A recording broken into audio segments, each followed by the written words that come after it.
नमस्कार दोस्तों, चलिए जानते हैं राजस्थान की 25 फटाफट बड़ी खबरों को सिर्फ 10 मिनट में। लेकिन उससे पहले आप यह वीडियो राजस्थान के किस जिले से देख रहे हैं हमें कमेंट में जरूर बताएं, ताकि हम आपके हर जिले की सरकारी योजना या लाभ हानि के बारे में आपको पहले अपडेट करते रहें। इसके लिए आप इस चैनल को सब्सक्राइब कर लें।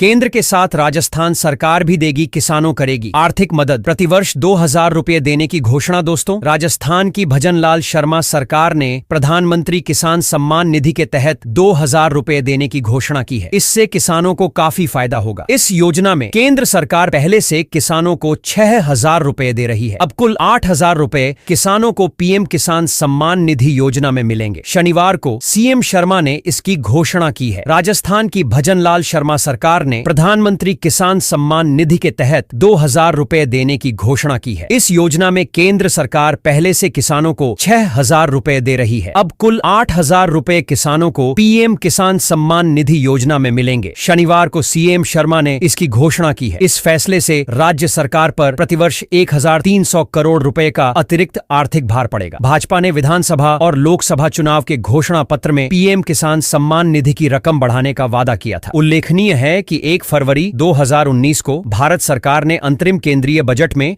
इस योजना को लागू करने की घोषणा की थी। इस योजना के तहत देश भर में सभी पात्र किसानों को 3 समान किस्तों में प्रतिवर्ष 6000 रुपए दिए जाते थे। अब केंद्र सरकार के 6000 व राज्य सरकार के 2000 कुल 8000 रुपए किसानों को मिलेंगे।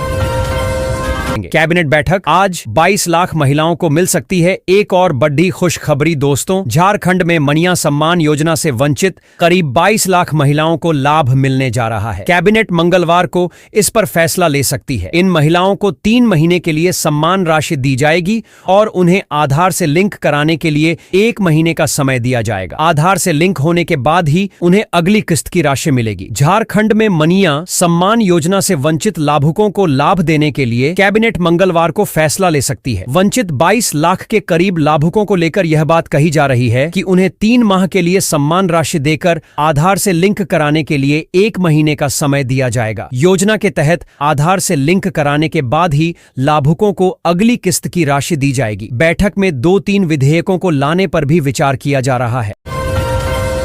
राजस्थान में स्कूली विद्यार्थियों के लिए दुर्घटना बीमा योजना शुरू। राज्य भर के 1 करोड़ स्कूली बच्चों को मिलेगा लाभ। दोस्तों, राजस्थान के शिक्षा और पंचायती राज मंत्री मदन दिलावर ने बुधवार को उदयपुर के residency girls higher secondary school में शिक्षा संजीवनी बीमा योजना का अनावरण किया, जिसमें राज्य भर के छात्रों के लिए एक अभूतपूर्व व्यक्तिगत दुर्घटना बीमा कार्यक्रम की शुरुआत की गई। पहली बार शुरू की गई इस योजना का विस्तार किया जाएगा, जिससे अंततः राज्य भर के 1 करोड़ स्कूली बच्चों को लाभ मिलेगा। राजस्थान के शिक्षा एवं पंचायती राज मंत्री मदन दिलावर ने बुधवार को उदयपुर के residency girls higher secondary school में आयोजित एक विशेष कार्यक्रम में शिक्षा संजीवनी बीमा योजना का उद्घाटन किया। राज्य में अपनी तरह की यह पहली योजना है जो उदयपुर संभाग के सरकारी स्कूलों के 1.3 लाख छात्र छात्राओं को 1 लाख रुपए का व्यक्तिगत दुर्घटना बीमा कवरेज प्रदान करती है, वरना नहीं मिलेगा।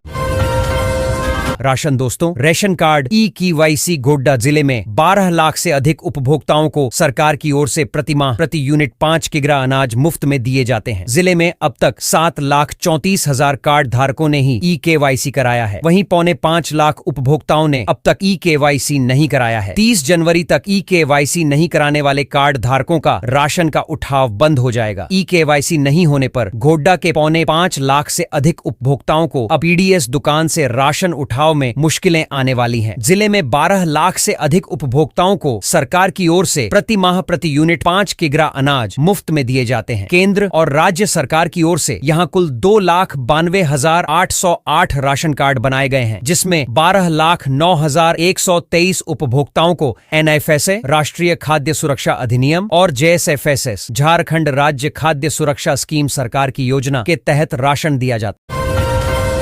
आता है। सीएम रेखा गुप्ता आज पेश करेंगी पहला बजट। दिल्ली वालों के लिए क्या होगा खास? दोस्तों, दिल्ली की मुख्यमंत्री रेखा गुप्ता मंगलवार को अपनी सरकार का पहला बजट पेश करेंगी। दिल्ली वासियों के लिए यह बजट महत्वपूर्ण है क्योंकि 27 साल बाद दिल्ली की सत्ता में लौटी भाजपा अपनी चुनावी घोषणाओं के लिए बजट का ऐलान कर सकती है। विधानसभा चुनाव में प्रचार के दौरान भाजपा ने दिल्ली की जनता से जो वादे किए थे, मंगलवार को बतौर वित्त मंत्री बजट पेश करते समय मुख्यमंत्री रेखा गुप्ता उन्हें पूरा करने की कोशिश करेंगी।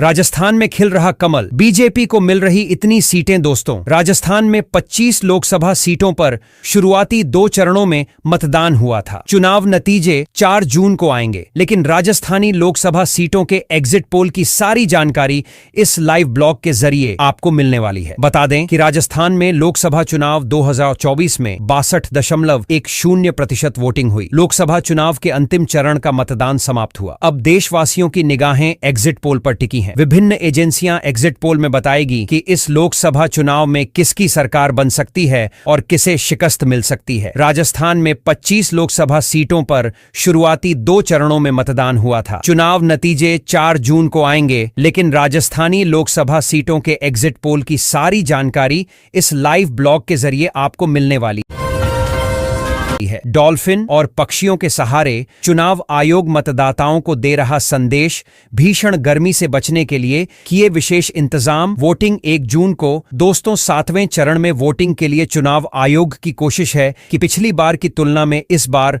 मतदान प्रतिशत में बढ़ोतरी हो। अंतिम चरण में 7 राज्यों की 55 सीटों के साथ ही झारखंड की राजमहल, दुमका तथा गोड्डा सीट पर भी कल यानी 1 जून को मतदान होना है। भीषण गर्मी को लेकर आयोग ने विशेष तैयारियां की हैं। 7 चरणों में हो रहे लोकसभा चुनाव को लेकर चुनाव आयोग काफी सक्रिय रहा। ज्यादा से ज्यादा लोग मतदान करें, इसको लेकर आयोग ने अनेक अभियान चलाए। मतदाता जागरूकता के संदेश की गूंज अंतिम चरण तक सुनाई पड़ रही है। आयोग की कोशिश है कि पिछली बार की तुलना में इस बार मतदान प्रतिशत में बढ़ोतरी हो। अंतिम चरण में 7 राज्यों की 55 सीटों के साथ ही झारखंड की राजमहल, दुमका तथा गोड्डा सीट पर भी कल यानी 1 जून को मतदान होगा है। इन तीनों इलाकों में भरपूर वोट 70% से अधिक पड़ते हैं। इस बार आयोग ने यहां 80% से अधिक मतदान का लक्ष्य निर्धारित किया है। इसे लेकर तीनों क्षेत्रों में मतदाता जागरूकता का अभियान जोरों पर है। साहिबगंज में बहने वाली गंगा और उसमें अटखेलियां करने वाली डॉल्फिन से लेकर उधवा पक्षी विहार के पक्षी भी मतदाताओं को वोट के लिए प्रेरित करने का माध्यम बन रहे हैं।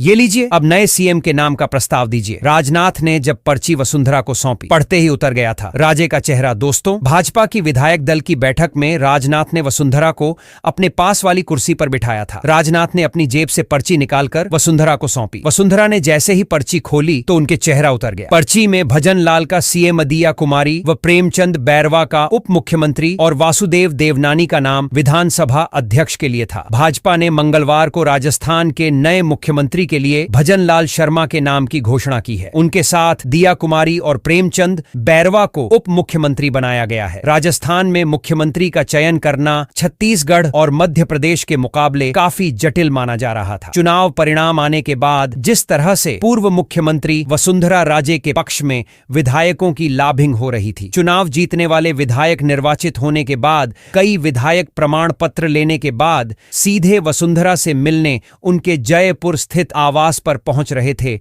उससे सीएम चेहरे का चयन जटिल होता नजर आ रहा था। ऐसे में पार्टी नेतृत्व ने पर्यवेक्षकों के जरिए जटिल मसले को सुलझाने का प्रयास किया।